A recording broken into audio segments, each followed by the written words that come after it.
जय हिंद दोस्तों। आज हम लोग छठा क्लास का हिस्ट्री का पहला चैप्टर पढ़ेंगे जिसका नाम है आदि मानव। ठीक है,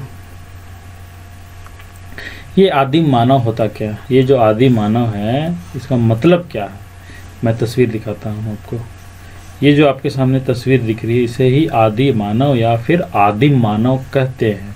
क्यों कहते हैं? क्योंकि ये शुरुआत के मनुष्य, हमारे जो पूर्वज थे ना, जो शुरुआती वाले लोग, उसे ही आदिम मानव कहा जा रहा है। ठीक है, तो इनके बारे में हमें पढ़ना है, क्योंकि अभी अगर आपको समझना है और करंट सिचुएशन को जानना है तो आपको इतिहास को पढ़ना पड़ेगा। ठीक है, बिना इतिहास को जाने आप अभी के सिचुएशन को, ये स्थिति को नहीं जान सकते। ठीक है, इसलिए हमारा अब खुद का इतिहास को जानना जरूरी है। इसीलिए हम आज पहला चैप्टर पढ़ रहे हैं आदिम मानव। ठीक है, तो इसमें पहला टॉपिक है जो वो है खाना बदोश मनुष्य। ठीक है, खाना बदोश मनुष्य। ये खाना बदोश होता क्या है? देखो, जो लोग खाना की तलाश में एक जगह से दूसरे जगह पर भटकते रहते हैं और एक अस्थायी रूप से जीवन जीते हैं, उसे ही खाना बदोश कहा जाता है। ठीक है, वे लोग क्या है? खाना बदोश मनुष्य। जैसे आज से मान लीजिए लगभग 3 लाख साल पहले वाले जो लोग थे, ठीक है, वो लोग के पास तो ना तो दुकान थी, ना तो कोई सरकार था, ना कोई देश था, कुछ नहीं था, बस नदी, पर्वत, जंगल, यही सब था। अब उसे भूख लगती तो वो क्या करता?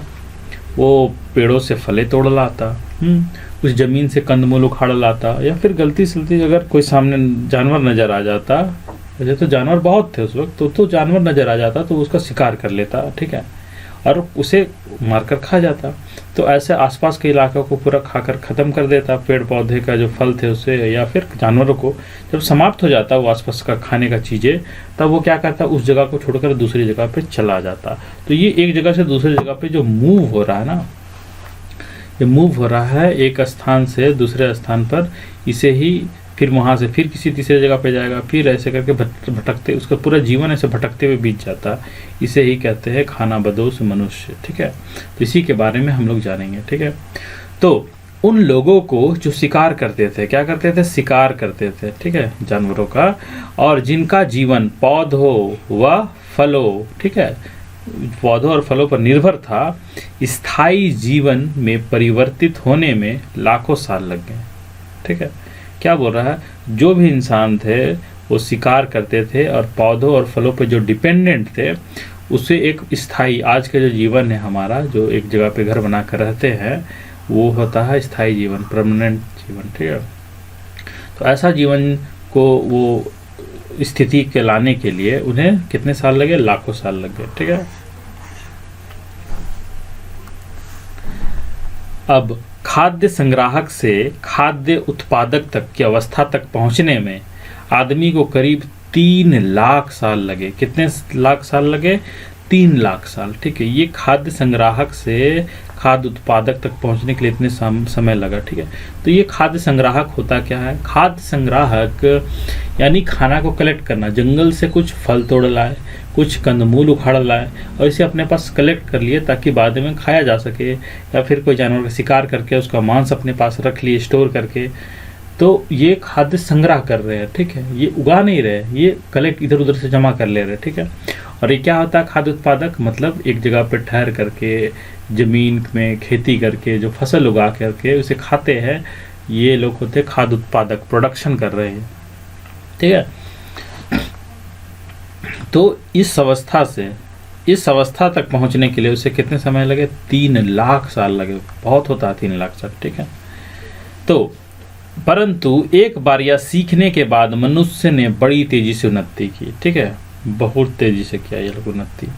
सही बात है, जब वो लोग जान गया कि कैसे फसल उगाते हैं, कैसे खाना को अपने जुगाड़ करते हैं, तब इसे जानने के बाद वो बहुत तेजी से ग्रो करना स्टार्ट किए वो लोग। ठीक है, तो मनुष्य का अपने आसपास के जो वातावरण पर जितना अधिक नियंत्रण यानी कंट्रोल होता है, उतनी ही अधिक तेजी से वह उन्नति करता है। ठीक है, सही बात है ना। हम अगर आसपास के इलाकों से वाकिफ होंगे, हमें पता होगा कि आसपास क्या चल रहा है, हमें उसे अपने संसाधनों को किस तरीके से इस्तेमाल करना है, तो हम उस चीज़ों को इस्तेमाल करके बहुत तेज़ी से ग्रो करते हैं। आज भी वही हो रहा है। जो भी क्या खनन करके जो मिनरल्स निकाले जाते हैं, उसे हमें कैसे यूज करना है पता नहीं था, बट आज हम वो जान चुके हैं, तो हमारा कंट्रोल है उन पर, ठीक है। तो उसका इस्तेमाल करके हम अपने ग्रो कर रहे हैं, बहुत आगे बढ़ चुके हैं, ठीक है। तो इस तरीके से होता है।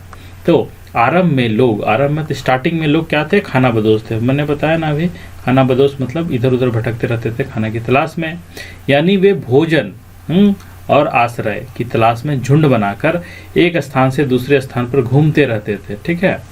ये क्या क्या तलाश में, भोजन और आश्रय की तलाश में। भोजन तो आपको पता ही है, और आश्रय क्या होता है, विश्राम स्थल, जहाँ पर आप रात में आराम कर सको, ठीक है, या फिर अपना सर छुपा सको, ठीक है, ये इसे कहते हैं आश्रय स्थल, ठीक है। तो इस दोनों की तलाश में ये झुंड बनाकर, ठीक है, अकेले नहीं, झुंड बनाकर एक स्थान से दूसरे स्थान पर घूमते रहते थे। क्यों भाई झुंड में?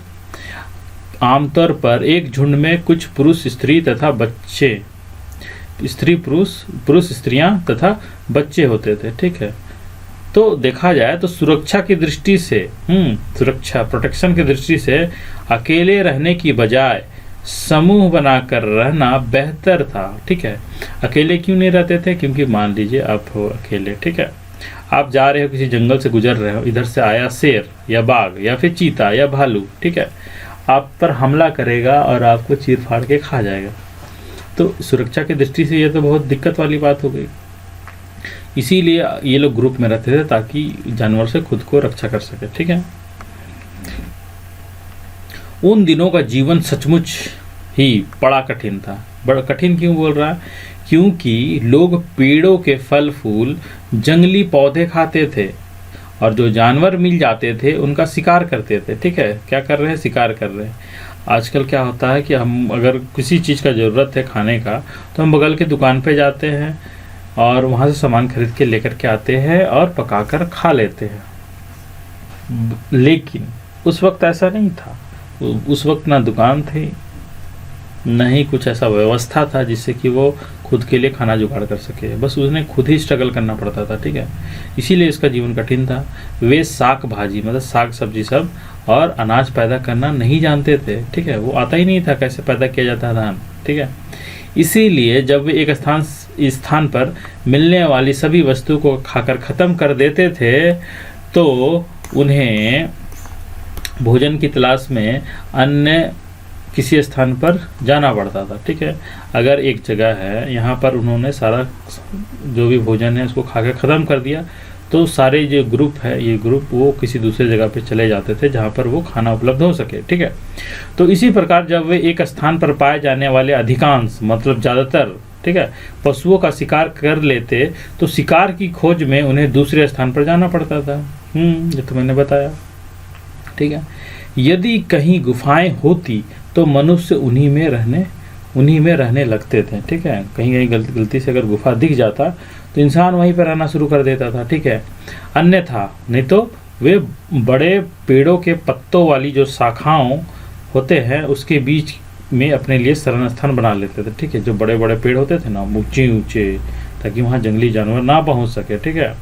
इस पेड़ का जो शाखा है, जो तना निकला हुआ होता है, इस पे भी तो पत्ते लगे होते हैं ना, तो इसी जगह पे वो छिप जाते थे या फिर अपने लिए स्थान बना लेते थे रहने के लिए, ताकि वो दूसरे जानवरों को नज़र भी ना आ सके और मौसम से भी खुद को बचा सके और मतलब सही से अपने आप को बचाते हुए सरवाइव कर सके, ठीक है। तो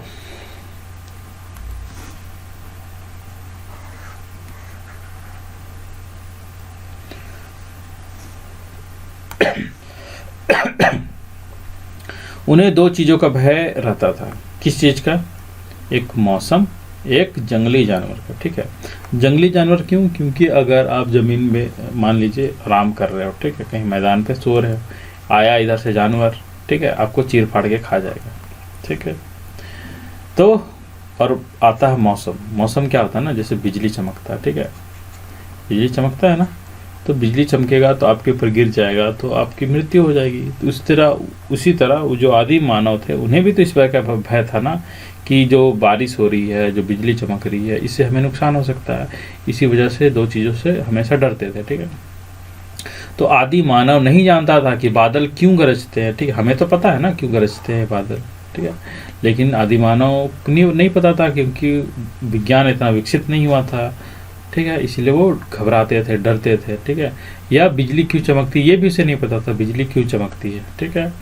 और जब किसी चीज़ का कारण समझ में नहीं आता तो आदमी उसे भयभीत रहता था। क्या रहता था? भयभीत, मतलब डरा हुआ रहता था, ठीक है। तो बाघ, शेर, चीता, हाथी और गैंडे जैसे खूंखार मतलब बहुत ही डेंजरस किस्म के जो इंसान को नुकसान पहुंचा सके, ऐसे मतलब बहुत देख के डर लग जाएगा, ठीक है, बहुत ही मतलब ये सब मांसाहारी है। ये हाथी तो नहीं है, लेकिन ये सब बहुत ही खतरनाक है, मतलब कि आपको नुकसान पहुंचा सकते हैं ये सारे के सारे, ठीक है। खूंखार इसीलिए बोला जा रहा है इसको। तो खूंखार जानवर जंगलों में घूमते फिरते रहते थे, ठीक है। उस वक्त तो पूरा जो अर्थ बोला जाए या फिर भारत बोला जाए, पूरा जंगल ही जंगल था ना, तो वो लोग क्या कर, उसका निवास स्थल है, ठीक है, निवास स्थल है ये जंगल, तो वो घूमते रहते थे। और कोई इंसान दिख जाता था तो उसे मार के खा लेता था। जैसे इंसान भी शिकार करते उसी तरह जानवर भी इंसान का शिकार करते थे, ठीक है। तो उन दिनों भारत में खूब जंगल थे, ठीक है, मैंने बताया भी। इन जानवरों की तुलना में मनुष्य कमज़ोर थे, ठीक है। मनुष्य क्या थे? कमज़ोर थे। क्यों कमज़ोर बोल रहा है? क्योंकि सच में इंसान कमज़ोर है। शारीरिक रूप से तुलना की जाए ना, तो एक बाघ की कंपैरिजन में देखा जाए तो इंसान कमज़ोर ही है। एक शेर के कंपैरिजन में देखा तो इंसान कमज़ोर ही है। एक हाथी के कंपैरिजन में देखा तो इंसान कमज़ोर है, ठीक है। इस तरह बहुत ऐसे जानवर हैं जिसके तुलना में इंसान कमज़ोर है, ठीक है। तो इसीलिए उन्हें या तो गुफाओं में और पेड़ों में छिपकर अपनी रक्षा करनी पड़ती थी, ठीक है। अगर वो छिपके नहीं रहेगा तो जंगली जानवर उसे नुकसान पहुंचा सकते थे, ठीक है। या फिर अपने अनगढ़ हथियारों, अनगढ़ क्या होता है? जो वो पत्थर को ऐसे कुरेद के या फिर ऐसे छील छाल के, मतलब एक नुकीले हथियार बना लेते थे, भाला बना लेते थे, ठीक है। एक डंडा में आगे बांध लेते थे वो पत्थर को, नुकीला पत्थर को, और उस तरह से। तो ये परफेक्ट नहीं थे, इम्परफेक्ट थे, ठीक है। इस वजह से इसे अनगढ़ बोला जा रहा है, ठीक है। अनगढ़ हथियारों से उन्हें मार डालना पड़ता था, परंतु इन जानवरों से रक्षा का सर्वोत्तम उपाय था आग, ठीक है। आग ही ऐसा था जो सबसे बेस्ट माना जाता था, ठीक है। रात के समय जब सभी प्राणी गुफा में जमा हो जाते थे तो गुफा के मुंह पर आग जलाई जाती थी। जैसे गुफा है तो गुफा के जो द्वार होते, घुसने इंटर करने वाला जो स्पेस जगह होता है, वहाँ पे क्या करता था? आग जला देता था, ताकि जंगली जानवर जो आग के डर से गुफा के अंदर ना आ जाए, ठीक है, और इंसान खुद को सेफ रख सके, ठीक है। तो शीतकाल में और तूफानी रातों में, कब? शीतकाल मतलब ठंडे के दिनों में, और जो बरसात का जो तूफानी रात होता है उस रातों में आग ही उन्हें आराम और सुरक्षा प्रदान करती थी, ठीक है। आराम दे रहा, क्यों? क्योंकि उस वक्त तो कपड़े पहनते नहीं थे वो लोग, कपड़े तो थे नहीं, ठीक है। अभी ना हम लोग सिलवा के या फिर रेडीमेड खरीद के पहनते, उस वक्त तो ऐसा विज्ञान इतना विकसित नहीं हुआ था कि लोग कपड़े खरीद के पहनने लगे। तो वो क्या करते थे? ऐसे ही बिना कपड़े के ही रहते थे। तो ठंडा भी तो लगेगा ना ठंडा के दिनों में, तो आग जलाने से उसे थोड़ा सा आराम मिलता था, ठीक है, और सुरक्षा प्रदान करती थी, ठीक है। ये आग जानवरों से उसको प्रोटेक्ट करता था, ठीक है। तो आग की खोज संयोग से हुई थी, मतलब गलती से हो गया था। इसमें कोई प्रयोगशाला में एक्सपेरिमेंट नहीं किया गया था, ये गलती से खोज लिया गया आग, ठीक है। चकमक पत्थर के दो टुकड़ों को आपस में टकराने से एक चिंगारी उठी, और जब वह सूखी पत्तियों और टहनियों पर गिरी तो उनमें से आग निकली, ठीक है। ये क्या होता है चकमक पत्थर? ये देखिए, ये है चकमक पत्थर, ठीक है। ये नदी के किनारे आपको देखने को मिल जाएगी ऐसे, ठीक है, एकदम। इसे ऐसे रगड़ने से, देखिए ये आदि मानव है, ये इसके दोनों को टकराने से ये जब सूखी हुई घास पत्ती पर गिरा तो इसे आग उत्पन्न हो गई। इसे ये संयोगवश हुई थी, मतलब गलती से हो गई थी, ठीक है। इसे कोई प्रयोगशाला में तैयार नहीं किया गया था। आग एक अजूबा थी, परंतु आगे जाकर इसका अनेक कामों में इस्तेमाल किया गया। ठीक है, आग का तो इस्तेमाल हो रहा, आज भी इस्तेमाल करते हैं खाना पकाने के लिए, उसी तरह वो उस ज़माने से आग का इस्तेमाल होता चला आ रहा। ठीक है, और इससे रहन सहन में बड़ा सुधार हुआ। ठीक है, क्योंकि हमारा लाइफ में आग का बहुत बड़ा रोल है। तो आज हम कुछ कपड़े भी पहनते हैं तो कहीं ना कहीं उसमें आग का भी रोल था। ठीक है, आज ना इलेक्ट्रॉनिक मशीन आ गए हैं, पहले तो ऐसा कुछ था नहीं, कुछ आग वाग का इस्तेमाल करके ही कुछ चीज़ों को तैयार करना पड़ता था, बहुत सारे चीज़ों को गलाना पड़ता था। ठीक है,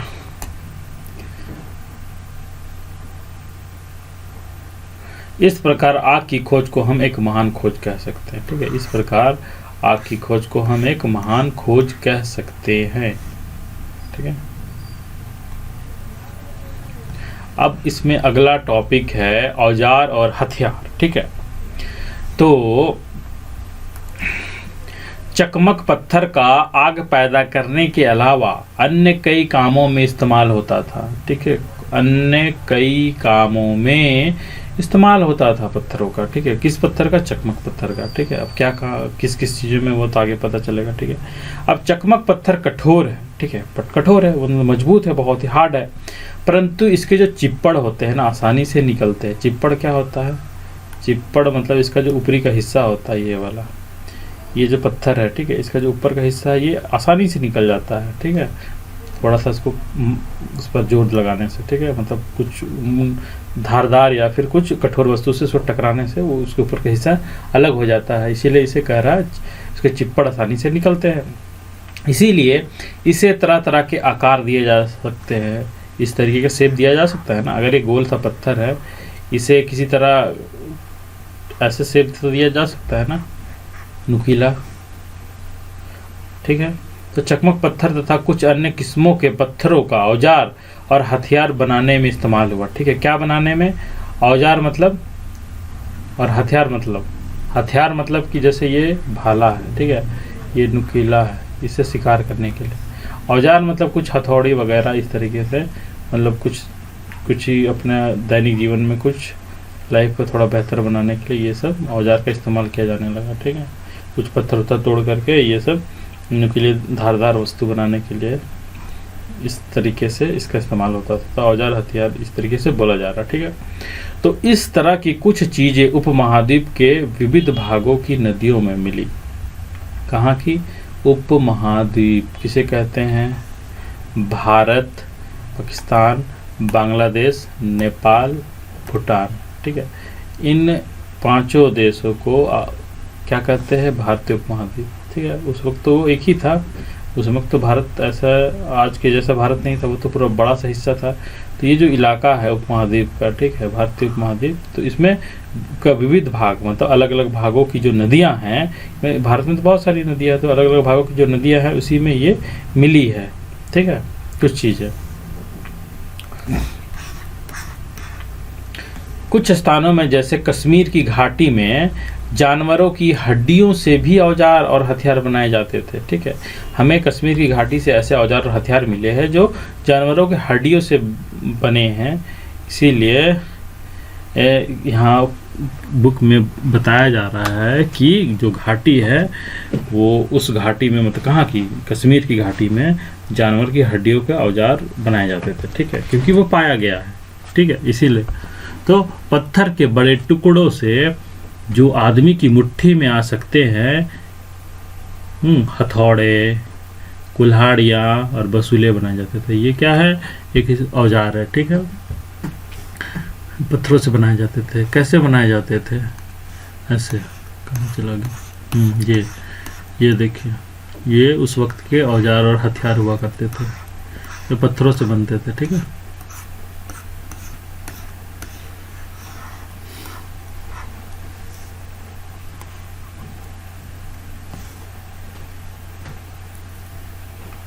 आरंभ में बिना मुठ की कुल्हाड़ियों से ही पेड़ आदि की टहनियाँ काटी जाती थी। मतलब जैसे कि ये कुल्हाड़ी है, ठीक है, तो इसमें मुठ नहीं लगा हुआ, तो मुठ मतलब इसके जो पकड़ने का हिस्सा होता है ना, ये नहीं होता था। ठीक है, बस ये वाला पोर्शन होता था, ये इसे हाथ से पकड़ के पेड़ को काटा जाता था। ठीक है, तस्वीर ऐसे दिखा देता हूँ, ये ऐसे, ये देखिए, ये वाला, ठीक है।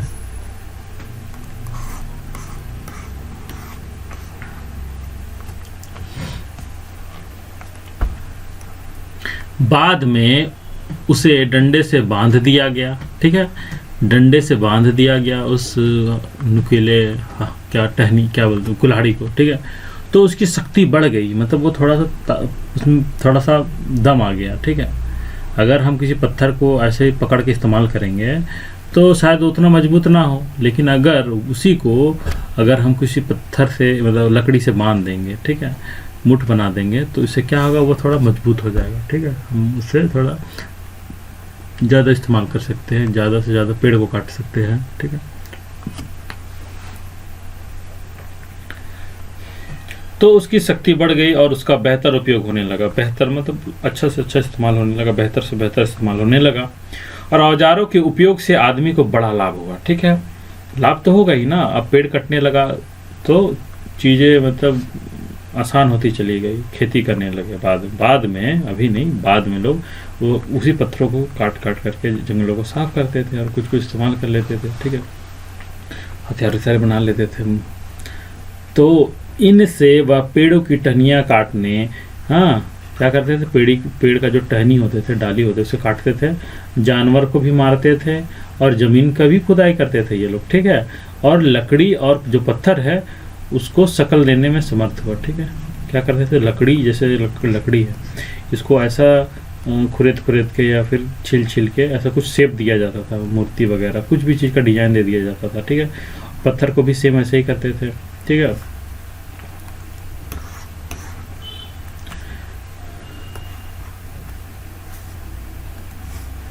पत्थर के छोटे छोटे टुकड़े जो प्रायः बड़े टुकड़ों के छीलन व कतरन होते थे। क्या होते थे, छीलन व कतरन, मतलब उसका जो अलग किया गया जो हिस्सा था वो होते थे, इतनी सावधानी से बनाए जाते थे कि उनमें पतली धार आ जाती थी। ठीक है, वो जो गोल सा पत्थर होता था, ठीक है, उसको इतनी आसानी से छीलते थे, मतलब इतनी बारीक से छीलते थे कि उसमें पूरा धार आ जाता था। ठीक है, धार, ताकि उसका इस्तेमाल बड़े बड़े पेड़ों को काटने में किया जा सके, जानवरों को मारने में किया जा सके। ठीक है, और तब बारीक काम के लिए उनका चाकू या खुरचनी के रूप में उपयोग होता था। ठीक है, आज जो चाकू का इस्तेमाल हम कर रहे हैं, ठीक है, करते हैं ना चाकू का इस्तेमाल। ठीक है, तो ऐसे ही वो लोग धारदार बना लेते थे पत्थर को ही, और वो चाकू के तरह, चाकू या फिर कोई खुरचनी की तरह उसका इस्तेमाल करते थे। ठीक है, अब अथवा उन्हें नोकदार बनाकर, ठीक है, उसे नोकदार मतलब जिसकी जो नुकीला होता है। ठीक है, ऐसे नुकीला, एकदम नुकीला, ऐसे जो निकला हुआ होता है ना, नुकीला सा, वो नुकीला। ठीक है, तो नोकदार बनाकर तीर या भाले के साथ बांध दिया जाता था। ऐसे नुकीला बनाया गया और उसे तीर और भाले के साथ बांध दिया गया। ठीक है, ठीक है।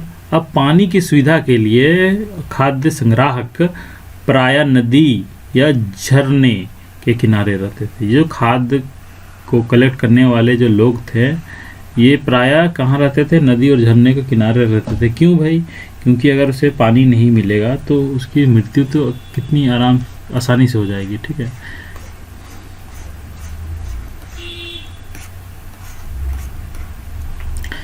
यदि तुम हिमालय की तराई नदियों के पाटों में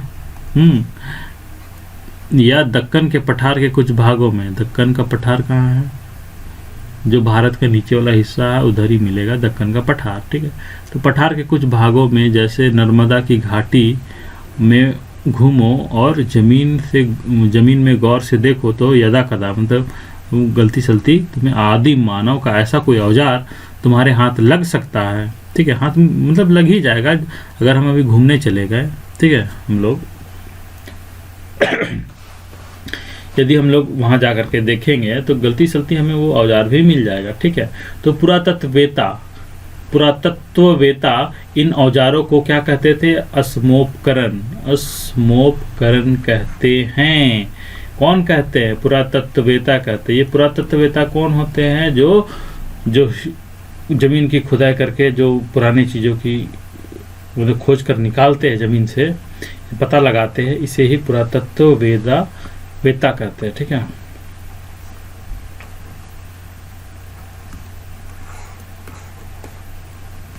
अब अगला टॉपिक है कपड़े। कपड़ों के बारे में कोई अधिक कठिनाई नहीं थी। ठीक है, कोई अधिक कठिनाई नहीं थी। गर्मी के मौसम में बिना कपड़ों के चल जाता था। मतलब वो गर्मी के दिन में तो कपड़े ही नहीं पहनते थे। ठीक है। और बरसात या जो ठंडक के दिनों में, हाँ, अगर बारिश भयानक हो रही है या फिर ठंडा ज़्यादा पड़ रहा है, तो उस मौसम में क्या करते थे ये जो खुद वो लोग शिकार करते थे जानवरों का, उसका खाल को, वो खाल जो चमड़ा होता है ना ऊपर का बाल वाला, उसको निकाल लेते थे।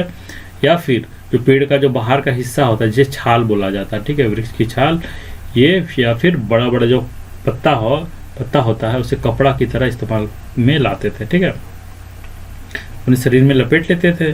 ठीक है। बदन पर लपेटे गए 1 या 2 मृग चर्म शरीर को गर्म रखने के लिए पर्याप्त है। ठीक है। मृग चर्म क्या होता है?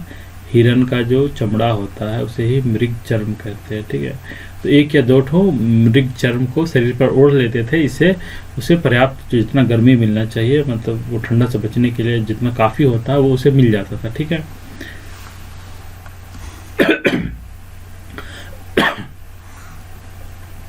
अब आगे देखते हैं स्थिर जीवन का आरंभ। ठीक है। जैसे जैसे अपने आसपास की वस्तुओं का अधिक ज्ञान होता गया, वैसे वैसे अधिक सुविधा का जीवन बिताने की व्यक्ति की लालसा, मतलब इच्छा, डिजायर बढ़ता चला गया। ठीक है।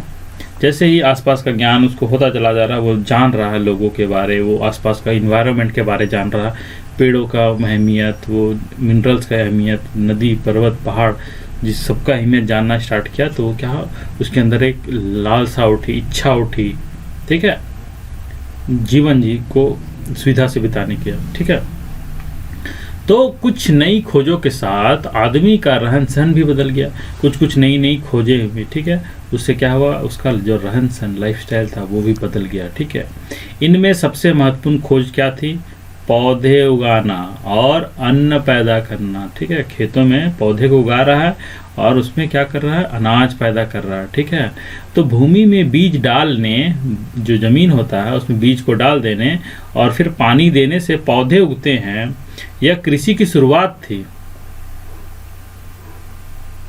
यही से कृषि की शुरुआत होता है। पहले तो खेती बाड़ी नहीं पता था लोगों को, तब लोगों ने जाना कि कैसे बीज को जमीन पे डालते हैं, फिर उसमें पानी देते हैं। ठीक है। अब बीज डालते हैं, पानी देते हैं, तो इससे क्या होता है? फसल उगता है। फसल होने के बाद उसमें अन्न पैदा होता है। ठीक है। ये जान गए। यहीं से कृषि का शुरुआत हो जाता है। ठीक है।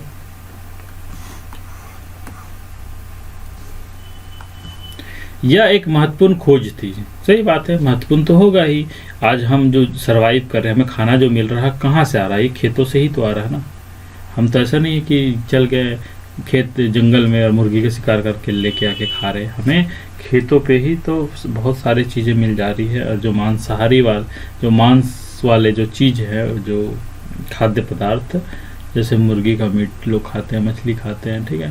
तो ये सब चीज़ के लिए वो उसका पालन करते हैं। जैसे पशु पालन हो गया, मुर्गी पालन हो गया, मछली पालन हो गया। ठीक है। इस तरीके की चीज़ें करते हैं। ठीक है। तो ये महत्वपूर्ण खोज थी, क्योंकि उन्हें अब भोजन की तलाश में एक स्थान से दूसरी जगह भटकने की जरूरत नहीं रह गई थी। पहले तो लोग खाना की तलाश में भटकते थे ना, लेकिन अब नहीं भटकते। क्यों? क्योंकि उन्होंने फसल को उगाना सीख लिया है। ठीक है।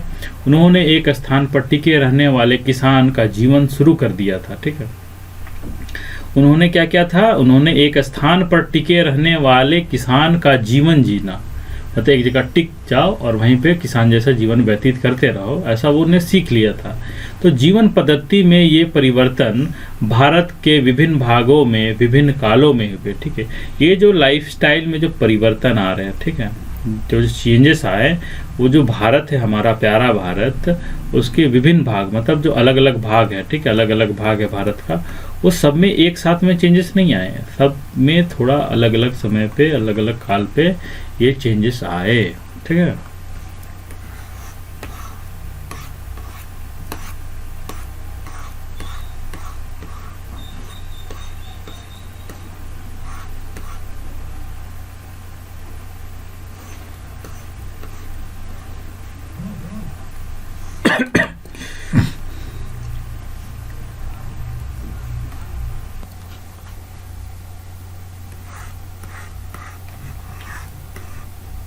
हमारे देश के अधिकांश स्थानों में ये परिवर्तन आज से करीब 4 से 5 हजार साल पहले हुए।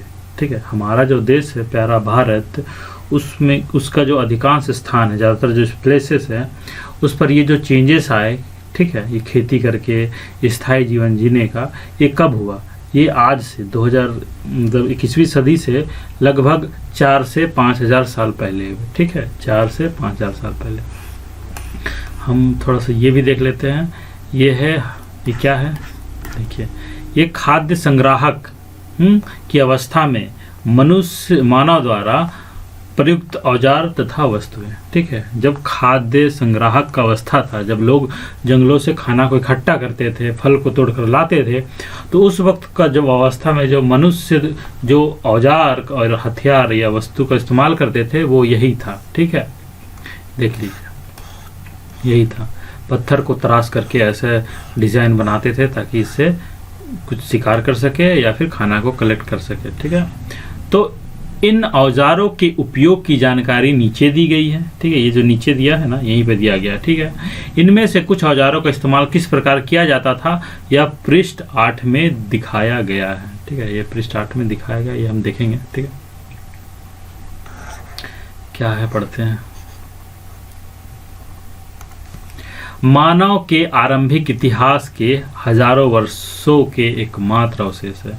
मतलब जब मानव का जो शुरुआत का जो इतिहास है, शुरुआत वाले जो मनुष्य है, उसका जो इतिहास है, उसका जो हजारों वर्ष है, उसका इकलौता मतलब एकमात्र जो अवशेष मतलब बचा हुआ हिस्सा, ठीक है, प्रूफ यही है, ये जो पत्थर जो दिख रहा है यही। ठीक है, तो पत्थर के अनगढ़ औजार जिनका इस्तेमाल शिकार तथा अन्य कामों में होता था। कि क्या क्या कामों में?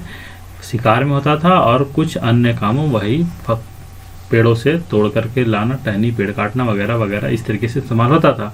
ये औजार अक्सर नदियों के कगारों में मिलते हैं। नदियों के कगारों मतलब जो नदी का जो किनारे होता है ना, नदी का 2 किनारा, ठीक है, वही किनारों पे ये पाए जाते हैं, मिलते हैं। ठीक है, जहाँ उस समय के लोग जंगली जानवरों के शिकार की खोज में घूमते फिरते थे। ठीक है, उस वक्त तो घूमता फिरते रहता था ये लोग कि कहीं तो मिल जाए कोई जानवर कि हम उसका शिकार कर सके, ये सोच के घूमते रहते थे।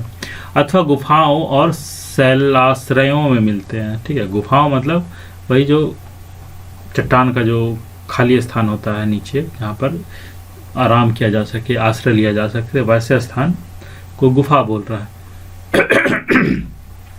और शैलाश्रय मतलब ऐसा शैल मतलब चट्टान का जो बना हुआ कुछ ऐसा हिस्सा जिसके नीचे आराम किया जा सके, रुक सके, ठहर सके, ऐसे को शैलाश्रय कर रहा है। ठीक है, तो यहाँ मिलते हैं जहाँ वे रहते थे। ठीक है, यहीं पे गुफा पे रहते थे, शैलाश्रय पे रहते थे और वहाँ पर वो शिकार उकार करते थे। ठीक है, तो इस युग में पत्थर के औजारों का खूब इस्तेमाल होता था। ठीक है, ये जो युग था, इसे पत्थर का भयानक इस्तेमाल होता था, क्योंकि उस समय कुछ लोहा तो था नहीं।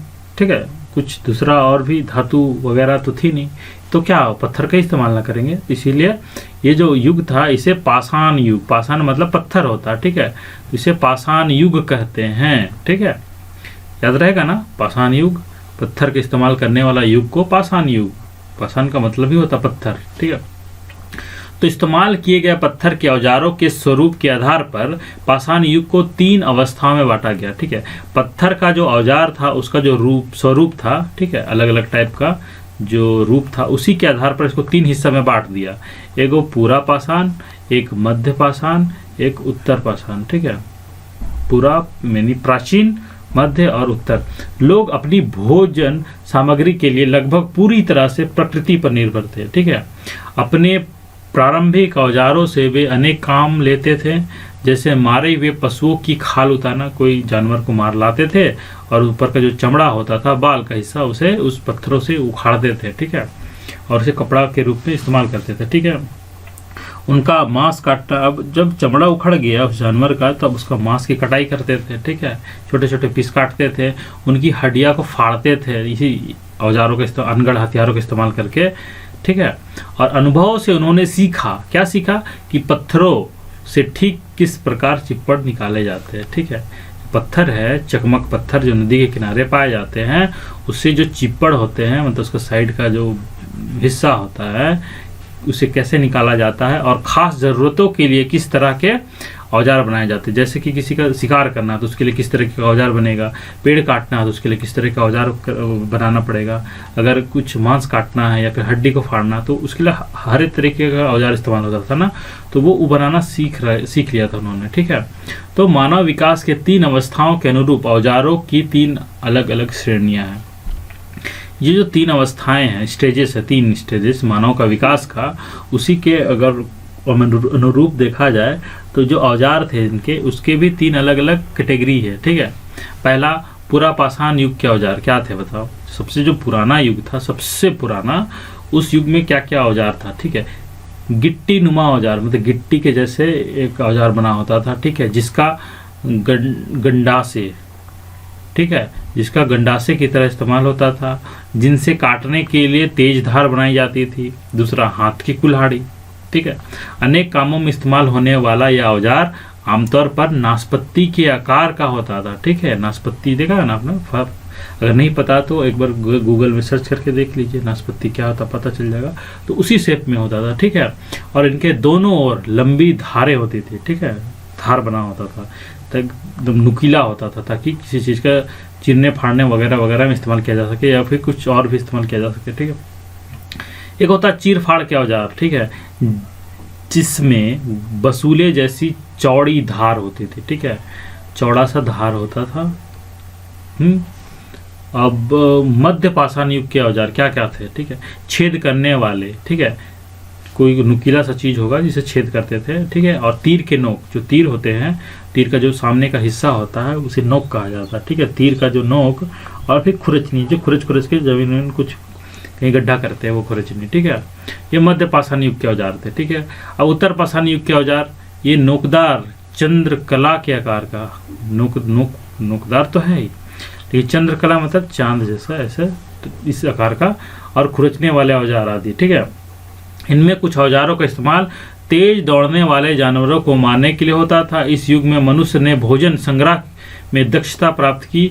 इसी से आगे बढ़कर मनुष्य ने पौधों की खेती करना शुरू किया। ठीक है, इस युग में मनुष्य ने भोजन संग्रह, जो भोजन को कलेक्ट करना है, उसमें वो एक्सपर्ट हो गया। ठीक है, एक्सपर्ट होने के बाद फिर आगे बढ़ते बढ़ते ये क्या हुआ, मनुष्य ने पौधों की खेती करना शुरू कर दिया। ठीक है, पौधे को उगाना शुरू कर दिया।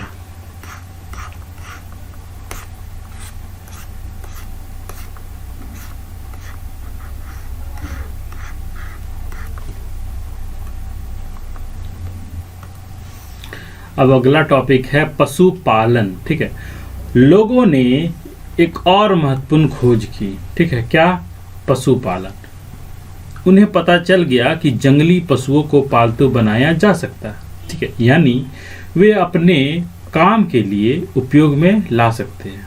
ठीक है, अपने जो काम था, जैसे कि कहीं से ट्रैवल करना, ठीक है, तो जानवर को कैसे इस्तेमाल करेंगे कि उसका इस्तेमाल ट्रैवल में किया जा सके, उससे ज़्यादा में चलना ना पड़े, जानवरों का इस्तेमाल करके वो उसका फ़ायदा उठा सके। ठीक है, तो ये जान चुके। ठीक है, जान चुके थे। ठीक है, तो उदाहरण के लिए जंगली बकरे बकरियों को केवल मारा जा सकता था और उनका मांस खाया जा सकता था, परंतु पालतू बकरियां प्रतिदिन दूध दे सकती थी, उनसे और बकरियां पैदा की जा सकती थी और उनमें से कुछ खाई भी जा सकती थी।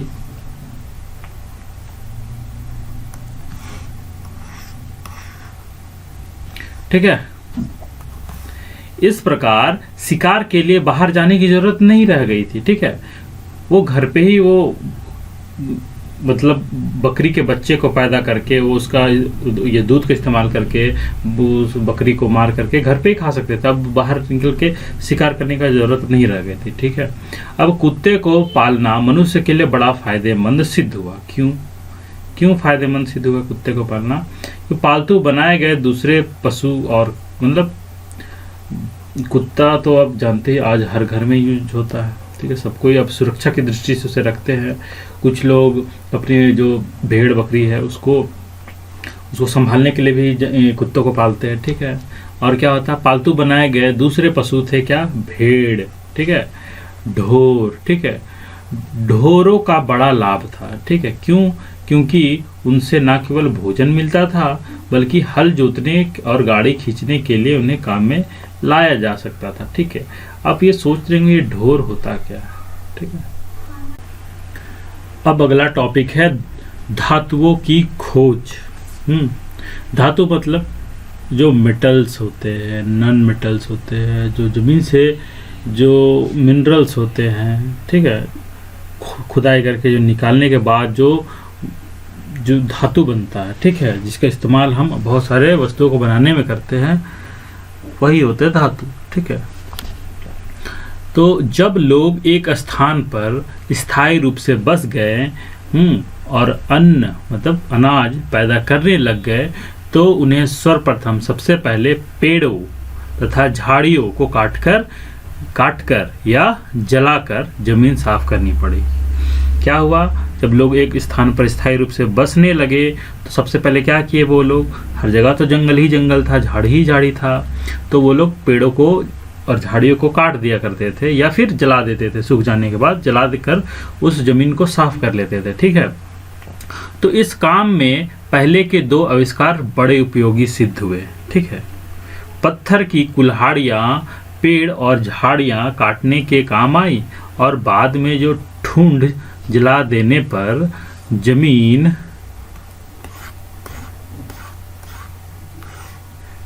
जमीन साफ होकर खेती के लिए तैयार हो गई। ये ठुंड क्या होता है, ठुंड जो नीचे का जो जैसे धान कटाई के बाद जो नीचे का जो छोटा सा हिस्सा बच जाता है ना, धान का फसल का नीचे का हिस्सा, उसे ठुंड कहा जा रहा, तो उसे साफ होकर खेती के लिए तैयार हो जाती थी, ठीक है। तो पत्थर की कुल्हाड़ियों से पेड़ काटना बड़े परिश्रम का काम था, ठीक है।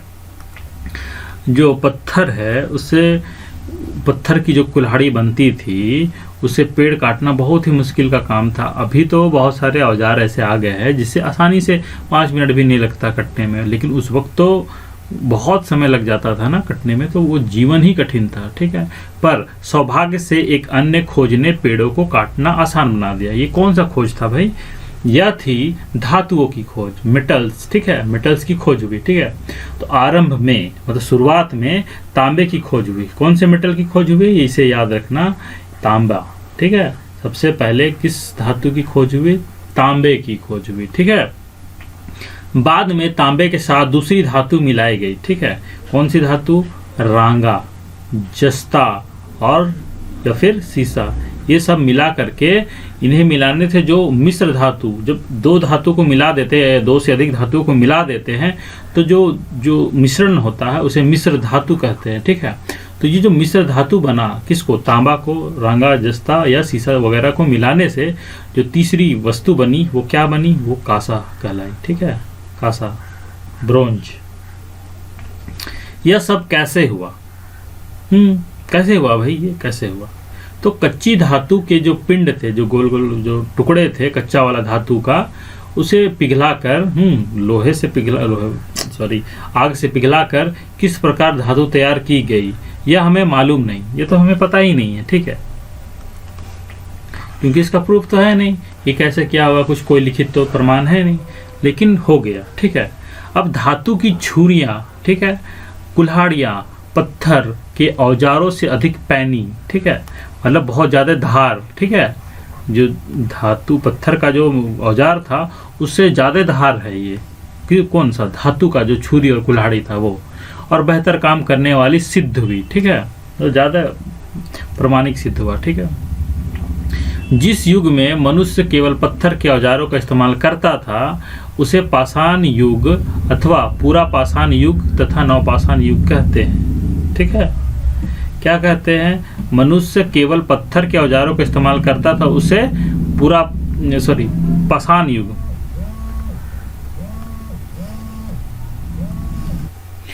जिस युग में मनुष्य ने छोटे छोटे पत्थरों के औजारों के साथ साथ धातु के औजारों का इस्तेमाल शुरू कर दिया उसे ताम्र युग या फिर कांस्य युग या ताम्रपाषाण युग कहते हैं। क्या कहते हैं, ताम्र युग कहो या फिर कांस्य युग कहो या फिर ताम्र पाषाण युग कहो। किसको?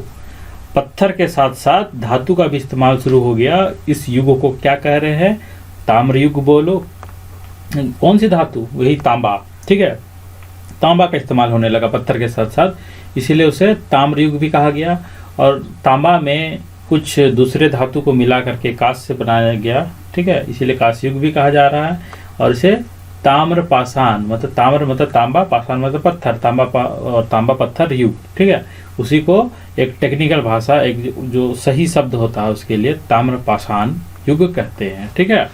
तो भारत के कई स्थानों से उस युग की तांबे या कांसे की कुल्हाड़ियाँ और छुरियाँ मिली है। क्या मिली है? कुल्हाड़ियाँ और छुरियाँ मिली। कुल्हाड़ी तो पता है कैसे होता है, ऐसे होता है कुल्हाड़ी। छुरी कैसे होता है पता ही, ऐसे ही है छुरी, ठीक है, ठीक है, इस तरीके का छुरी होता है, ठीक है। किस चीज का मिला है? तांबा का या कांसा का, ठीक है।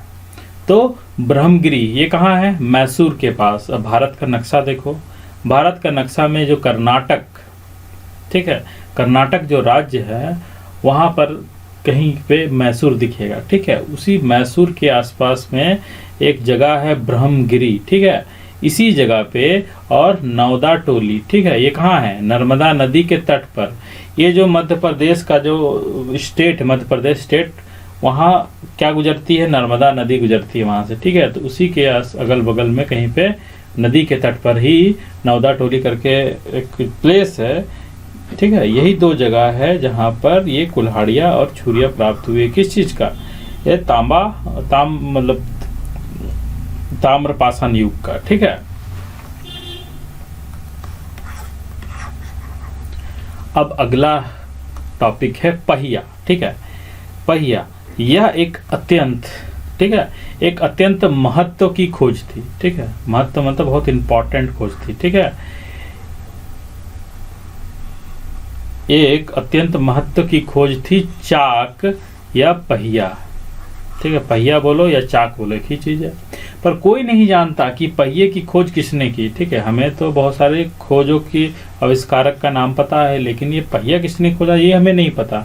ना इतिहासकारों को पता है, ना हमें पता है, ना शायद आपको पता, किसी को नहीं पता ये कहाँ से है। क्योंकि बहुत पहले ही इसकी खोज हो चुकी थी, तो कोई इसे याद नहीं रखा, ना इसे किसी ने लिख के रखा। उस वक्त लेखन शैली जो थी वो डेवलप हुई नहीं थी, तो कैसे याद रखेगा, ठीक है। इस वजह से हमें इसका कोई प्रूफ नहीं, मतलब कुछ किसने इसकी खोज की वो नहीं पता चला, लेकिन हमारे पूर्वजों ने ही की, ठीक है।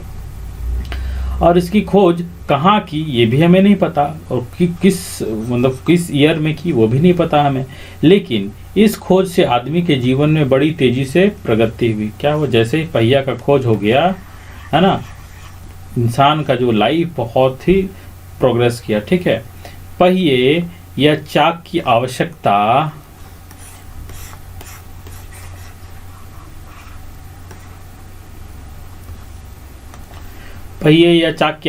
आज भी है। अब तो देख ही रहे हैं, बाइक चलाते होंगे, कार चलाते होंगे, तो उसमें पहिया लगा हुआ है ना।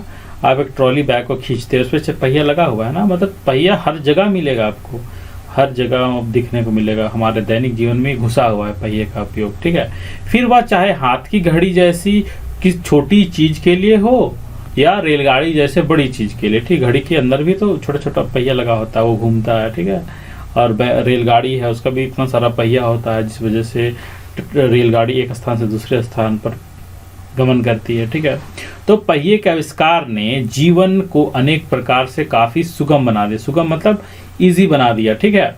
उदाहरण के लिए पहिए के प्रयोग से पहले लोग एक स्थान से दूसरे स्थान तक पहुंचने के लिए या तो पैदल जाते थे या किसी पशु की पीठ पर बैठकर, ठीक है, पैदल जाते थे, या फिर कोई गाय या बैल वगैरह, ऊंट, इस तरीके के जानवर का पीठ पर बैठ जाते थे और एक स्थान से दूसरे जगह पे जाते थे। घोड़ा का भी इस्तेमाल करते थे, हाथी का भी इस्तेमाल करते थे। लेकिन अब अब वे ऐसी गाड़ी बना सकते थे जिसे कोई पशु खींचता था, ठीक है। उस पहिए का इस्तेमाल करके एक ऐसा गाड़ी का आविष्कार कर दिया उन्होंने कि पशु खींच करके उस गाड़ी को ले जा रहा है, ठीक है, और जिससे एक से अधिक आदमी बैठकर एक स्थान से दूसरे स्थान पर पहुंच सकते थे, ठीक है। बैलगाड़ी तो देखा ही होगा आपने, 2 पहिया लगा होता है, आगे 2 बैल लगे होते हैं या एक ही लगा होता है किसी किसी में, वो खींचता है, उस पर बहुत सारे लोग बैठे होते पीछे साइड में उस बैलगाड़ी में, ठीक है। पहिए ने भारी चीज़ों को एक स्थान से दूसरे स्थान तक ले जाने में सहायता दी, ठीक है। जैसे बड़ा बड़ा सामान होता था, भारी भारी सामान, वो सबको इंसान नहीं ले जा सकता था, बहुत तकलीफ होती थी। इसीलिए जब बैल चक्का के सहायता से बैलगाड़ी वगैरह वगैरह का जब आविष्कार हो गया, तब उस बैलगाड़ी के पीछे जो रखने का सामान होता है, वो प्लेस होता है, वहाँ पर उस भारी सामान को रख करके एक स्थान से दूसरी जगह पर ले जाता था। इससे उसका जीवन थोड़ा सा आसान हो गया। पहले तो बहुत दिक्कत होता था, इतने लोग, बहुत सारे लोगों की ज़रूरत पड़ती थी किसी भारी सामान को एक जगह से दूसरी जगह पर ले जाने के लिए, ठीक है। ठीक, तो जो पहले संभव नहीं था, ठीक है, संभव नहीं था। इसके अलावा चाक के प्रयोग ने मिट्टी के बर्तन, बेहतर बर्तन, ठीक है, मिट्टी के क्या बेहतर बर्तन बनाने के योग्य दिया। पहले क्या था ना कि कैसे भी मतलब घटिया सा बर्तन, मतलब आड़ा तिरछा टेढ़ा मेढ़ा ऐसा बर्तन का इस्तेमाल करते थे, लेकिन जैसे ही चाक का प्रयोग करना स्टार्ट कर दिया तो बेहतर मतलब गोलाकार अच्छे अच्छे शेप में बर्तन बनाना शुरू कर दिया। ये चाक होता क्या है, ये कुम्हार जो घड़ा बनाता है, उस जो गोल जो चक्का जैसा होता है ना, जिसपे वो ऐसे मट्टी को गोल गोल घुमाता आकार देता है, उसे ही चाक कहते हैं, ठीक है। अब है प्रारंभिक जीवन, ठीक है। तो मानव का जीवन स्थिर होने पर दूसरे कई परिवर्तन हुए, ठीक है। मानव का जीवन स्थिर हो गया मतलब वो एक जगह घर बनाकर रहने लगा, तो उससे क्या चेंजेस आ रहे हैं। जब तक लोगों को एक स्थान से दूसरे स्थान पर भटकना पड़ा, तब तक उन्हें पुरुषों, स्त्रियों तथा बच्चों के बड़े समूह में रहना पड़ा, ठीक है। जब वो लोग घूमते रहते घुमंतु की तरह, खानाबदोश थे, तो वो ग्रुप में घूमते थे, पुरुष, महिला और बच्चे साथ में घूमते थे। समूह के भीतर एक दूसरे को सुरक्षा और सहायता मिलती थी, ठीक है। समूह के भीतर ये जो ग्रुप था, इसके भीतर एक दूसरे को प्रोटेक्शन मिलता था। जब लोग एक स्थान पर स्थायी रूप से बसने लगे और अपने लिए अन्न पैदा करने लगे, मतलब क्या बोलते हैं, खाने का जो अनाज पैदा करने लगे, तो उनके बड़े समूह ही कायम रहे। कायम तो रहा उसका बड़ा समूह, ठीक है, उसका समूह तो अभी भी एग्जिस्ट कर रहा, परंतु कामकाज के लिहाज से देखा जाए, मतलब अलग अलग काम बांट लिया लोगों ने, तो कामकाज के लिहाज से उनकी जो पारिवारिक इकाइयां बन गई, मतलब एक इंसान का एक पत्नी हुआ, उसका बच्चा हुआ, इस तरह वो परिवार में बट गया। एक कम्युनिटी में ही है वो लोग, लेकिन सबका अपना अपना परिवार हो गया, ठीक है। जैसे आज हम लोग रहते हैं, एक समाज में रहते हैं, लेकिन सबका अपना अपना परिवार है, बस ऐसा ही, ठीक है। एक गाँव में कई परिवार बसते थे, ठीक है, इसीलिए एक दूसरे को सुरक्षा और सहायता मिलती थी। एक छोटा सा मान लो गांव है, ठीक है, गांव है, इसके अंदर बहुत सारे परिवार है। एक परिवार में हो सकता है 3 लोग हो, 4 लोग हो, 5 लोग हो, इस तरीके से परिवार एक जगह पे इकट्ठा हुए, एक गांव बसा दिए। तो इससे क्या होता था, जंगली जानवर से प्रोटेक्शन मिलता था और दूसरे लोगों से भी प्रोटेक्शन मिलता था, ठीक है। दूसरे मतलब दूसरे ग्रुप वाले लोगों से प्रोटेक्शन मिलता था, ठीक है। अब उन्होंने अपने लिए झोपड़ियाँ बनाई। झोपड़ियाँ पता है ना, जो ग्रामीण इलाकों में जो घर होते हैं घास फूस के हट जैसा, वही होता है झोपड़ी, ठीक है। तो झोपड़ियाँ बनाई, जौ, चावल या गेहूं उगाने लगे। क्या उगाने लगे? जौ, ठीक है, फसल है, चावल पता है ना, चावल, गेहूं, ठीक है, ये सब उगाने लगे। बकरियाँ, भेड़, ढोर, मतलब गाय का बात कर रहा, फिर तथा दूसरे पशु पालने लगे, ठीक है। क्या क्या पाल रहे हैं? बकरी पाल रहे हैं, भेड़ पाल रहे हैं।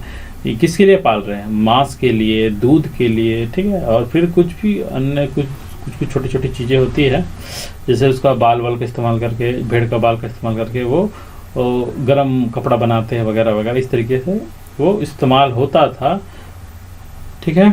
तो वो पालने लगे, ठीक है। ऐसे गांव सारे भारतवर्ष में पाए गए, ठीक। जो ऐसे गांव हैं झोपड़ी वाले घास फूस के, वो पूरे भारत में पाए गए, ठीक है, पाए जाते हैं। पर नदियों की घाटियों में, जो नदी का घाटी होता है, ये नदी है, ठीक है, तो नदी का जो किनारे का हिस्सा होता है ना, ये घाटी, ये इसको घाटी बोलते हैं, ठीक है। तो इस घाटियों में और समतल मैदानों में, ठीक है, जो समतल मैदान होता है, जो उत्तर प्रदेश का, जो उत्तर प्रदेश में बोल रहा हूँ, ये पंजाब से लेकर के भारत का नक्शा में पंजाब से लेकर के जो पश्चिम बंगाल तक का जो हिस्सा है ये पूरा मैदानी इलाका है, ठीक है। तो ये मैदानों में जहाँ ज़मीन अधिक उपजाऊ होती है वो होती थी और फसल उगाना आसान था, इनकी तादाद अधिक हो गई। जहाँ फसल उगने लगा ना, जहाँ पर मिट्टी उपजाऊ था, फसल अच्छा खासा उगने लगा, वहाँ लोग जाकर बसने लगे और वहाँ की आबादी भयानक तरीके से बढ़ने लगी, ठीक है। अब पुरातत्ववेत्ताओं मतलब वही जो आर्कियोलॉजिस्ट लोग हैं, मतलब जो खुदाई उदाई करके जो निकालते हैं ज़मीन से बहुत साक्ष्य प्रमाण सब, तो इन्होंने ऐसे गाँव के अनेक अवशेषों को खोज निकाला, ठीक है। इन जो पुराने दबे जो ज़मीन के अंदर दब गए थे, कोई पूरा गाँव वाँव या फिर घर वर या पूरी सभ्यता जो पूरा नष्ट हो गया था, वो सबको खोज के निकाला इन्होंने, किन्होंने, पुरातत्ववेत्ताओं ने, ठीक है। इन स्थलों को देखकर हम बता सकते हैं कि उस समय के लोग किस तरह का जीवन बिताते थे, ठीक है।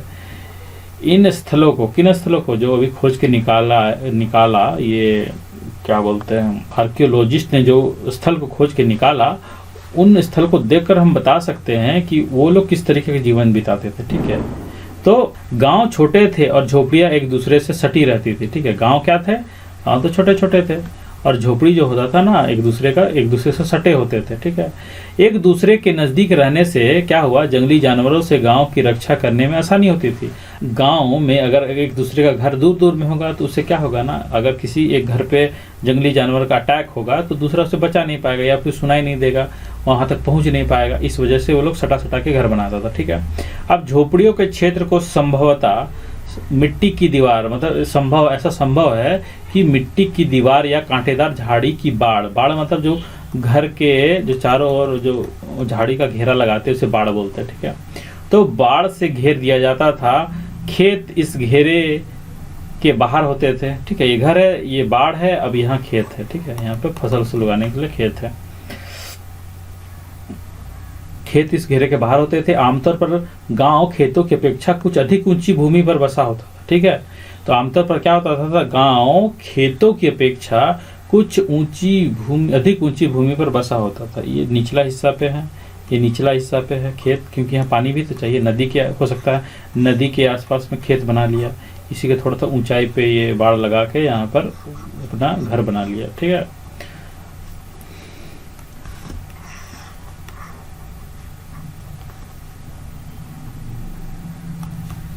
तो झोपड़ियाँ घास फूस के छपरों से ढकी रहती थी। झोपड़ी जो होता था घर, वो क्या होता, घास फूस, मतलब घास फूस तो पता ही है, जो जमीन में उगता है वो घास फूस, उससे वो छप्पर, मतलब घर का जो छत होता है, घर का जो छत होता है, इसको घास फूस से ढक देता था, ठीक है, ठीक है। और आमतौर पर एक एक कमरे की होती थी। ये जो झोपड़ी थी, ठीक है, ये जो झोपड़ी थी ये जनरली एक ही कमरा का होता था, ठीक है। बिल्लियों की ठठरी बनाकर, ठीक है, ठठरी बनाकर उस पर टहनियाँ और फूस बिछाई जाती थी। बल्लियों की ठठरी बनाकर, बल्ली है, बल्ली मतलब का हो, बोल। झोपड़ी में आग जलाकर उस पर खाना पकाया जाता था। क्या किया जाता था? खाना पकाया जाता था झोपड़ी में, ठीक है। रात के समय उसी आग के चारों ओर परिवार के लोग सोते थे। क्या करते थे? ऐसे आग जलाते थे, ठीक है, ऐसे धुआं निकल रहा है, यहीं पे सो गए, ठीक है, यहीं पे सो गए किनारे, ये इधर या इधर, मतलब इसके किनारे सो जाते थे, ठीक। अब भोजन कच्चा नहीं, पकाकर खाया जाता था। क्या करके? पकाकर खाया जाता था। जैसे हम लोग आज पकाते हैं ना बर्तन पे, उसी तरह वो लोग भी पकाता था, लेकिन हमारी तरह नहीं। कुछ वो लोग के बर्तन अलग थे, ठीक है, मिट्टी के बर्तन थे, या फिर भून लिया जाता था। मांस को आग पर भुना जाता था, ठीक है, सेक करके खाता था वो लोग।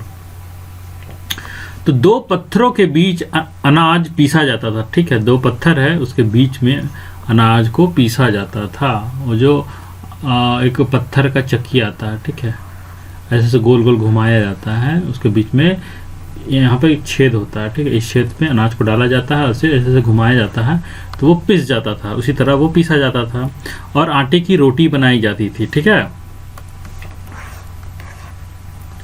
और आटे की रोटी बनाई जाती थी। अतिरिक्त अनाज बड़े बड़े घड़ों या मर्तबानों में रखा जाता था। ठीक है, बड़े बड़े घड़ों में या फिर मर्तबानों में, मतलब क्या मर्तबान मतलब वो क्या बोलते, अनाज रखने का वो बर्तन होता था। ठीक है, उस पर रखा जाता था। और खाना पकाने के लिए बर्तनों की ज़रूरत पड़ती थी। ठीक है, खाना पकाने के लिए बर्तनों की ज़रूरत पड़ती थी। आरंभ में मिट्टी के बर्तन बनते थे, बाद में धातु के भी बनने लगे। ठीक है, शुरुआत में क्या मिट्टी के बर्तन बनते थे, बाद में धातु के बनने लगे। ठीक है, अब शुरू में मिट्टी के बर्तन स्त्रियां बनाती थी। ठीक है, जब मिट्टी के बर्तन बनना स्टार्ट हुआ था तब उस वक्त कौन बनाती थी, स्त्रियां बनाती थी। ठीक है, अब वे अपने हाथों से मिट्टी को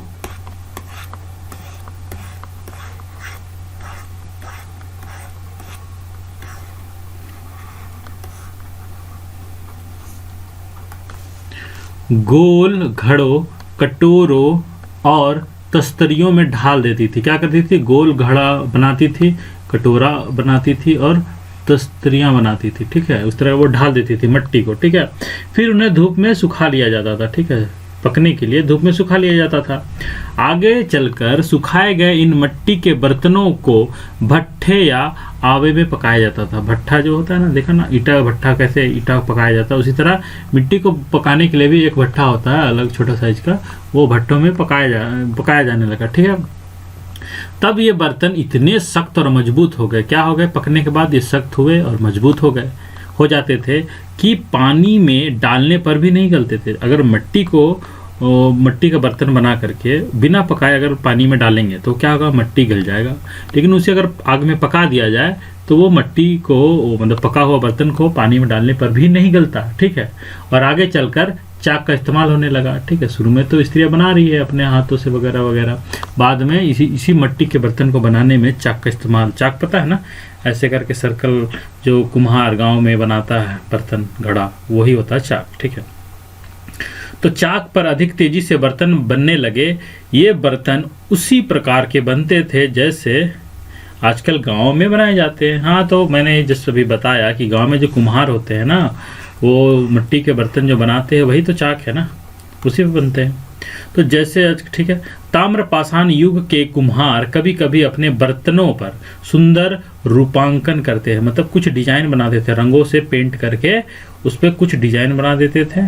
ठीक है, या फिर कुछ मिट्टी को ही ऐसे काट वाट के कुछ सुंदर सा डिजाइन बना देते थे। ठीक है, इस बर्तन में सुराही पे वो देखने को मिलेगा। ठीक है, अब आता है वस्त्र और आभूषण। ठीक है, ताम्रपाषाण युग, ताम्रपाषाण मतलब जिसमें पत्थर का भी इस्तेमाल हो रहा है और तांबा का औजार का भी इस्तेमाल हो रहा है। ठीक है, तो इस युग के लोग आभूषण मतलब ज्वेलरी जो महिलाएं गले में पहनती है, हाथ में, नाक पे, माथा पे, पैर पे, अंगूठी, अंगुली पे वगैरह वगैरह, जो शरीर पे पहनती है ना, वो गहना, वही होता है आभूषण। ठीक है, तो इस युग के लोग आभूषण और सजावट के शौकीन थे। ठीक है, उस वक्त ये लोग शौकीन था। अब उनको जंगली जानवरों और खराब मौसम के खिलाफ कठोर संघर्ष नहीं करना पड़ता था। क्यों नहीं करना पड़ता था कठोर संघर्ष? क्योंकि अब वो स्थायी हो चुके थे, वो एक जगह पर घर बनाकर घरों को बंद करके रहते थे। ठीक है, बाड़ा लगा के। ठीक है, पहले क्या था, पहले तो गुफा में ही सो जाते थे या फिर पेड़ उड़ में चढ़ के सो जाता था, लेकिन अब क्या होता, वो घर के अंदर रहते, इसीलिए वो सुरक्षित थे। ठीक है, अगर बारिश होगी तो वो छत पर, झोपड़ी की छत पर गिर के वो बह के चली जाएगी और जानवर उस पर इंटर भी नहीं कर सकता। ये दोनों तरह से वो अपना बचाव कर रहे हैं। इसीलिए अब आभूषण बनाने के लिए उनके पास समय था। देखो क्या हो रहा है, ये समय उसके पास आया कहाँ, पहले वो लोग इधर से उधर भटकते रहते थे। ठीक है, उसका जीवन पूरा भटकते हुए बीत जाता था। लेकिन जब वो एक स्थायी जीवन जीने लगे, एक जगह पर रुक करके जीने लगे, सब कुछ फसल उगा रहे हैं, पशुपालन कर रहे हैं, तो अलग से समय निकलता था जिससे वो आभूषण बनाते थे। ठीक है, तो स्त्रियां सीपियों तथा हड्डियों के आभूषण बनाती थी। ठीक है, सीपियों क्या होता है पता है ना, रुकिए मैं बताता हूँ।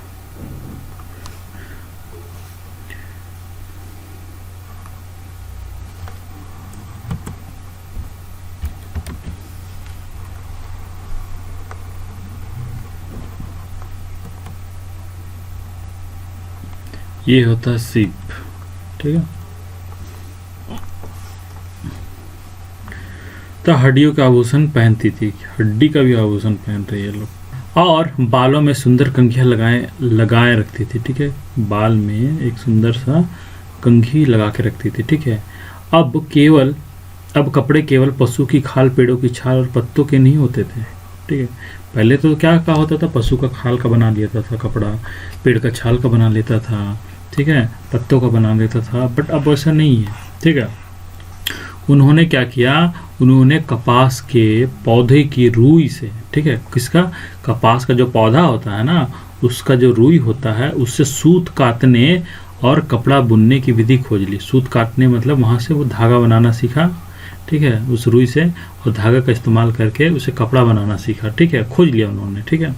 अवकाश का समय खेल और मनोरंजन में व्यतीत होता था। अवकाश मतलब जो छुट्टी खाली समय होता था ना, तो उस समय क्या करते थे वो लोग, खेल खेलते थे, ठीक है, और मनोरंजन में समय में मतलब इंटरटेनमेंट में समय बिताते थे। आज हम लोग नेटफ्लिक्स देखते हैं, अमेजन प्राइम देखते हैं, ठीक है, क्रिकेट खेलते हुए, लेकिन उस वक्त ऐसा कुछ नहीं था। उस वक्त तो अपने तरीके से अब वो लोग क्या खेलते थे,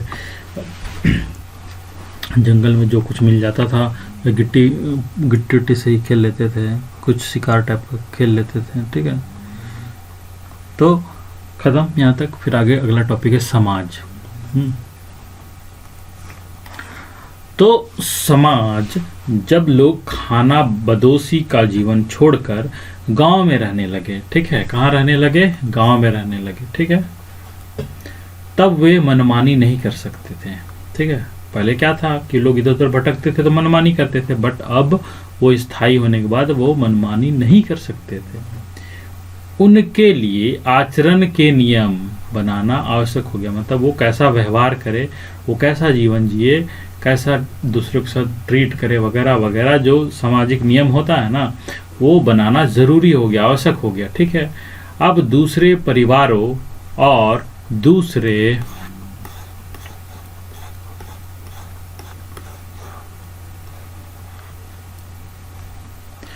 परिवारों और दूसरे समूहों के साथ रहने के लिए यह ज़रूरी था, ये एकदम कंपलसरी था कि गांव में कोई कानून और व्यवस्था हो। क्या हो, एक कानून हो और व्यवस्था हो, ठीक है, ये ज़रूरी हो गया, ठीक है। तो सर्वप्रथम मतलब सबसे पहले यही निश्चित करना था कि प्रत्येक व्यक्ति का क्या काम हो, ठीक है। अब ये डिसाइड करना है कि जो प्रत्येक व्यक्ति है जो उस गाँव में, समाज में, उसका क्या काम है, वो करेगा क्या, वो डिसाइड करना था। कुछ आदमी खेतों में काम करने जाते, ठीक है, जो थोड़े बलशाली टाइप के थे वो थोड़ा खेतों में काम करने जाने लगे, जबकि कुछ पशुओं की देखभाल करने लगे जो केयरिंग नेचर के थे वो, या फिर झोपड़ी बनाते या फिर औजार और हथियार बनाते, ठीक है। कोई झोपड़ी बनाने में एक्सपर्ट हो गया, कोई औजार बना रहा है, कोई हथियार बना रहा है, ठीक है। लोग काम को बांट लिए, ठीक है। अब पुरुषों के साथ स्त्रियां भी खेतों में काम करने लगी, ठीक है, क्योंकि खेतों में अकेले काम करना तो संभव नहीं है, उसे कुछ हेल्पर तो चाहिए। तो स्त्रियां जो घर की महिलाएं होती थी वो उसमें काम में हाथ बटाने लगी, ठीक है, और पशुओं की देखभाल करती थी, ठीक है, वो पशुओं की देखभाल करती थी और पशुओं की देखभाल करती थी, ठीक। कुछ स्त्रियां सूत काटती और कपड़ा बुनती थी। सूत काटना तो मैंने बताया ही कि रुई से धागे में कन्वर्ट करना, ठीक है, और उस धागे से कपड़ा बनाना, ठीक। अब कुछ मिट्टी के बर्तन बनाती, ठीक है, वो तो पहले ही बता दिए हैं इसमें कि ये पहले बर्तन बनाती थी, ठीक है। अब स्त्रियां बर्तन बनाने के लिए कुम्हार के चाक का इस्तेमाल नहीं करती थी, ठीक है, उस वक्त चाक का इस्तेमाल नहीं होता था, स्त्रियां नहीं करती थी, केवल पुरुष ही चाक पर बर्तन बनाते थे, ठीक। कौन क्या करे, कौन क्या काम करे, इसका निर्णय सारा गांव मिलकर करता था, ठीक है। ऐसे नहीं कि अपने मन से एकदम कुछ भी डिसाइड कर लिया और करना शुरू कर दिया, ऐसा नहीं। वो लोग तो समूह में रहते थे ना, तो वो लोग खुद ही डिसाइड करते थे, गांव मिलकर डिसाइड करता था कि कौन क्या काम करना है, इस तरीके से, ठीक है। फिर भी गांव में एक ऐसा नेता या मुखिया की आवश्यकता थी जो आदेश दे सके, ठीक है। जैसे आज के जो नेता होते हैं ना, वो आदेश देते हैं ना लोगों को, जो गांव में पंचायत होते हैं, तो पंचायत का जो मेन इंसान होता है, सरपंच जिसको बोलते हैं, वो आदेश देता है वगैरह वगैरह। उसी तरह वो भी, वहाँ भी एक मुखिया का ज़रूरत था जो आदेश दे सके और सब उसका पालन, मतलब आज्ञा का पालन कर सके, ठीक है, ऐसा ज़रूरत था। तो गांव का सबसे वृद्ध आदमी, मतलब सबसे जो बूढ़ा आदमी होता था ना, सबसे गांव का सबसे बूढ़ा उम्र दराज आदमी वही प्रायः मुखिया होता था। ठीक है, क्यों भाई? क्योंकि ज़्यादा बूढ़ा होगा तो उसके पास ज़्यादा एक्सपीरियंस, ज़्यादा नॉलेज होगा ना, इस वजह से उसे मुखिया बनाया जाता था और उसे ही सबसे अधिक बुद्धिमान समझा जाता था। ठीक है, उसे ही बुद्धिमान समझा जाता था। अब आगे देखते हैं धर्म। ठीक है, जीवन के कुछ ऐसे पहलू थे जो मनुष्य के लिए पहली बने हुए थे। ठीक है, क्या क्या पहली बना हुआ था कि हर रोज सूरज क्यों निकलता है। ठीक है, ये इसको पता नहीं था, ये पहली बना हुआ, मतलब इसका आंसर नहीं पता उन्हें। ठीक है, सूरज क्यों निकलता है और शाम को क्यों डूब जाता है। नींद व स्वप्न व जन्म और विकास और मृत्यु मनुष्य की समझ से बाहर थे ये सब चीज़, इसके बारे में उन्हें कुछ नहीं पता था। ठीक है, क्या कारण है कि हर साल वे ही ऋतुएं बराबर आती जाती थी। ठीक है, जैसे अभी ठंडा चल रहा है। ठीक है, तो अगले साल फिर ठंडा आएगा। ठीक है, क्या कारण था कि ये हर बार ये ऋतु आती थी। ठीक है, मनुष्य के बाद व्यक्ति का क्या होता है, मतलब सॉरी, मनुष्य का मृत्यु के बाद क्या होता है। ये उनका सवाल था, मतलब जानना चाहते थे बट पता नहीं था उन्हें।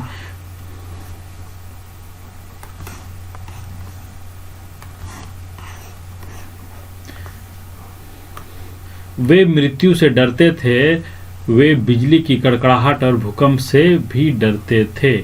क्या से डरता था? बिजली जब कड़कता था आसमान में तो उसे डरता था, भूकंप से जब धरती हिलने लगता था उसे डर जाता था ये लोग, क्योंकि उसके बारे नहीं पता था उन्हें, इसी वजह से, क्योंकि इनका कारण नहीं जानते थे। कुछ लोगों ने इन सवालों के बारे में दूसरों की अपेक्षा अधिक सोचा। ठीक है, कुछ लोगों ने दूसरों की अपेक्षा इस बारे में बहुत सोचा। ठीक है, और उनके उत्तर सुलझाए। ठीक है, सुझाए, उत्तर को खोज निकाला। ठीक है, आकाश का एक देवता था। ठीक है, आकाश का एक देवता ईश्वर था जो सूर्य को प्रतिदिन आकाश में यात्रा करने की अनुमति देता था। ऐसा उन्हें मानना था कि आकाश के ऊपर में एक देवता है, वो सूर्य का आदेश दे रहा कि जाओ तुम पूरब में से उगना और पश्चिम में डूब जाना। इस तरीके से ऐसा वो लोग सोचता था। ठीक है, अब धरती की कल्पना एक ऐसी माँ के रूप में की गई जो फसलों और पौधों से अपने बच्चों का पालन करती है। जो धरती है हमारी, ठीक है, भारत माता जो बोलते हैं ना, उसमें माँ के रूप में कल्पना की गई कि वो कैसे फसल उगाती है और हमारा पालन पोषण करती है। अगर फसल ही ना उगाए तो हम खाएंगे क्या, हम तो मर ही जाएंगे ना। इस वजह से उसे माता का दर्जा दिया गया। और यदि हर सुबह सूर्योदय होता रहे और धरती फसल पैदा करती रहे तो आकाश के देवता और धरती माता को बलि देकर, ठीक है, क्या देकर? बलि देकर स्तुति गान से संतुष्ट करना जरूरी था। ठीक है, क्योंकि धरती माता क्या फसल दे रही है, ठीक है, सूर्य हमें रोशनी दे रहा है जिस वजह से फसल भी उग रहा है। तो इनका मानना था कि हम इन्हें खुश करेंगे, इसके लिए हमें बलि चढ़ाना होगा। इस तरह से वो सोचते थे इस वक्त। ठीक है, तो मातृ देवी के रूप में धरती माता की छोटी मूर्तियां बनाई जाती थी। ठीक है, मातृ देवी के रूप में क्या करते थे? धरती माता का एक छोटा छोटा मूर्ति बनाया जाता था और सर्वत्र इनकी पूजा होती। सर्वत्र मतलब सभी जगह उनकी पूजा की जाती थी। ठीक है, इस प्रकार कुछ व्यक्ति चमत्कारी हो गए। ठीक है, कुछ व्यक्ति चमत्कारी हो गए और दावा करने लगे कि वे मौसम पर काबू कर सकते हैं। ठीक है, वैसे वो क्लेम कर रहा है कि हम मौसम पे कंट्रोल कर सकते हैं, बीमारी को ठीक कर सकते हैं और नुकसान से लोगों की रक्षा कर सकते हैं। ये उसका दावा था लोगों का, कुछ जो अपने आप को चमत्कारी बोल रहे। ठीक है, बाद में पुरोहितों का एक ऐसा वर्ग तैयार हुआ जो समूचे समाज की ओर से यज्ञ करता था। यज्ञ मतलब वही आग में आहुति देकर के जो यज्ञ किया जाता है ना, पूजा भगवान को याद किया जाता है, उसे ही यज्ञ कहा जाता है। ठीक है, तो यज्ञ करता था और मंत्रों का गान करता था। ठीक है, तो मृत्यु एक ऐसे अन्य लोक की यात्रा समझी जाती थी। मृत्यु जो है, जब इंसान मर जाता है तो उसे एक ऐसे लोक की यात्रा समझी जाती थी जहां से कभी कोई वापस नहीं आता। ठीक है, तो इंसान जहाँ चला गया तो अब लौट के नहीं आने वाला। इसीलिए जब किसी पुरुष या स्त्री की मृत्यु हो जाती थी तो क्या करता थे वो लोग? तो कब्र या समाधि बनाकर, ठीक है, कब्र बनाया जाता था या जिस समाधि बोलते, ठीक है, जिसे बनाकर उसे जमीन पे क्या कर दिया जाता था? गाड़ दिया जाता था। ठीक है, तो जब कोई बच्चा, ठीक है, जब कोई बच्चा मर जाता था तो उसके जो शव थे ना, शव मतलब लाश, ठीक है, डेड बॉडी उसको एक बड़े घड़े में रख कर गाड़ दिया जाता था। ठीक है, कहाँ गाड़ दिया जाता था? जमीन में। और कभी कभी समाधि स्थल को बड़ी बड़ी प्रस्तर शिलाओं से घेर भी दिया जाता था। ठीक है, बड़ा बड़ा जो पत्थर होता था ना, बड़ा बड़ा पत्थर से घेर दिया जाता था। ठीक है, अब 100 के बर्तन, सॉरी जो 100 के साथ बर्तन, मतलब लाश के साथ जो बर्तन, मन का तथा अन्य ऐसी चीजें भी समाधि में रख दी जाती थी। मन का मतलब वही कुछ आभूषण जैसे कुछ होता है मन का, वो सब भी रख दिया जाता था। ठीक है, जिन्हें ग्रामवासी मरे हुए मनुष्य के लिए उसकी यात्रा में जरूरी समझते थे। उनको लगता था कि मनुष्य यात्रा कर रहा है तो उससे शायद जरूरत पड़ेगी ये बर्तन वर्तन का, इसीलिए वो उसे रख देता था। ठीक है,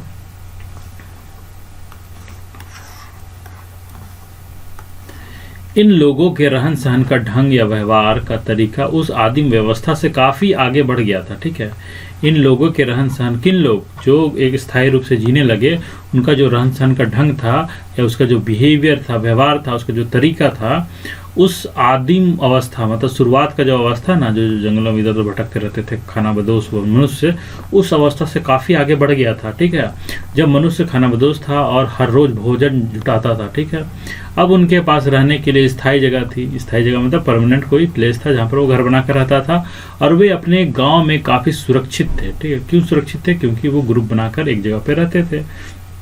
ठीक है, वे चीजें बनाने के नए नए तरीके खोज रहे थे। ठीक है, नए नए तरीके खोज रहा था, ऐसे तरीके जो उनके जीवन को अधिक सुखमय, ठीक है, जो बहुत ही उसको सुख दे ऐसा, या सुगम बना दे, मतलब बहुत आसान बना दे लाइफ को, ऐसा कुछ तरीका ढूंढ रहा था। ठीक है,